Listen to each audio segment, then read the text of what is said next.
My heart was beating so fast, I couldn't breathe. It felt like a 10-ton bus had just come and hit me. I wanted this to all be a dream. It was very real.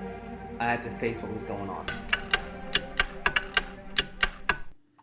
Hey everyone, welcome to the Rohit and Saj show. It's a pleasure to have you guys back this week.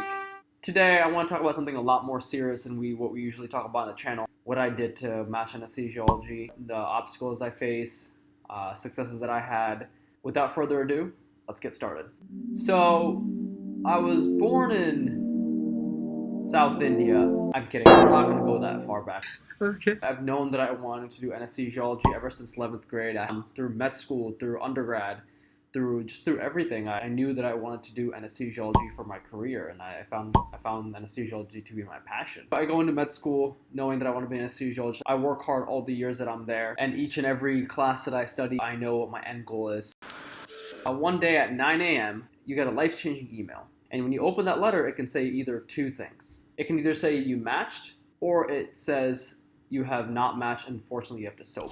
The algorithm behind this is that you rank all the places you interview, the interview ranks all the candidates it interviews, and an algorithm, a computer, runs this process and assigns you to a program. So at 9 a.m. that day, you open your email and you find out that if you matched or not. If you match, it's one of the best feelings in the world, right?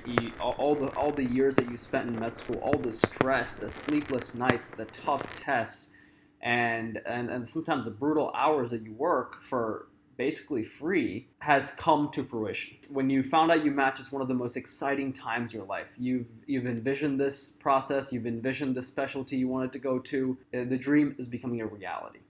Now, unfortunately, there's another side of the spectrum too. The other side of the spectrum is that people that don't match. When you open the email at 9 a.m., it tells you that unfortunately you don't have a spot for next year. One of my friends actually explained it very well for people that aren't in medicine what SOAP is. So basically, what SOAP is let's say you're at a dance, all right, and you don't have a partner to dance with, so you're just kind of awkwardly standing there with your drink, and then someone else doesn't have a partner to dance with, and they're kind of awkwardly standing there.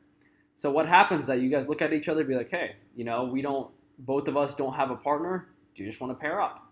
So, and you pair up. So it's kind of like that. The programs that haven't matched during that whole process and the candidates that haven't matched during that whole process come together and they find a residency spot for the next year.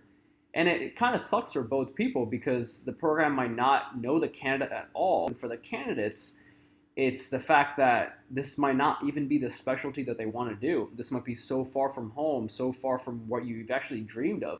So it can be a pretty devastating blow to find out you have to soap. So this is kind of the whole ordeal, and I just want to set up the frame for what's happening. My mom knew that 9 a.m. that day was a big event for me. She had bought a cake to celebrate with me on FaceTime. I was so excited to know that I was going to do anesthesiology for the rest of my life. I had a celebration planned afterwards. I would go home, I would hang out with my friends, we'd all celebrate. I'm sitting there, I keep refreshing my email over and over. All of a sudden, the email pops up. I was the only one in my room. I wanted some privacy. So this was a very big moment for me, right? So I opened the email and I read one of the most devastating things that could have happened that day. Unfortunately, you haven't matched at a spot next year. You are not qualified to SOAP. I really couldn't believe what I was reading. As everyone does, you always think you're in a match, you've had a good number of interviews, and you just don't know what happened. I read that line over and over again, and I had all my friends, my family calling me, and I didn't want to respond to any of them. I didn't want to text them back. I didn't want to reply to their calls. I just wanted some alone time. I remember sitting there in my chair, in my room, all alone. Everyone's now celebrating. Everyone matched to where they want to go. Everyone matched a specialty where they want to go. And now it kind of feels like you're a failure. Everything that you worked for in undergrad, everything that you worked for in medical school didn't mean anything. That's what it feels like. That's not what it means at all, but that's what it feels like internally for everyone that has to SOAP or didn't match into a specialty that they wanted to match into. And now the role of the school is to reach out to you and tell you to come to a private room. All your well-qualified, very smart colleagues that also did a match have to go to this one room. SOAP list opens up, the SOAP programs open up, and then you open up your application and you legit sit there re-editing your personal statement, re-editing your application, just re-editing everything. You're completely frozen at that point, but they expect you to do all this and you have to do it. I remember someone prints out a SOAP list for you, all the programs that are now SOAPing and what location they are, and they're nowhere close to where I want to be. Some of them are in Nebraska, some of them are in North Dakota, and I remember distinctively, I just started I really started crying because I didn't want to go far away from home, and that's not how I imagined my life to be at all. Far away from home, not doing anesthesiology. I remember going into that room. That room was so quiet. You could hear a pin drop. Everyone looked very defeated, to say the least. I fortunately found a great program, a one-year program for internal medicine. It allowed me to learn internal medicine really well. Some of the teachers that I had there, some of the attendings, the program director, everyone there was just so supportive in my endeavors. I straight up told them, I was like, hey, I didn't match anesthesiology and I kind of want to try again this year. Stay at the barbershop long enough, you're bound to get a haircut, you know? So that was my motto. I didn't, even though at that moment, in the soap room, even though when I read that email, I felt like a total failure, I knew I wasn't a failure. I knew that next time applying, I go there with experience. I go there with knowledge about how to improve my application, how to do better interviews. So this time I got into more leadership programs. I did some rotations away from the hospital that I was working at.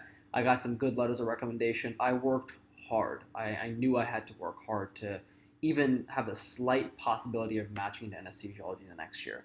And the funny part is, you try for one specialty after med school, and unfortunately, if you don't match for that specialty, the next time you try it, it becomes double or triple times harder. And anesthesiology is not a specialty where it's not competitive. It's a very, very competitive specialty. It's gone competitive over the years. I knew I wanted to reapply again, so I did everything I could during that whole year, and then the application process started. And I just had so much flashbacks and so much bad memories to what happened last time. But I knew that if I didn't go through with it, I would regret my whole life. I'd rather face another failure than carry on the regret for my whole life, knowing that I could have applied to anesthesiology and I could have matched, but I never tried. So this year, same time, same thing, at 9 a.m., 8:55, 8:56, 8:57, I kept refreshing my phone over and over and over. Okay. And once again, just like last year, right on time at 9 a.m., an email comes up. I clicked open that email, and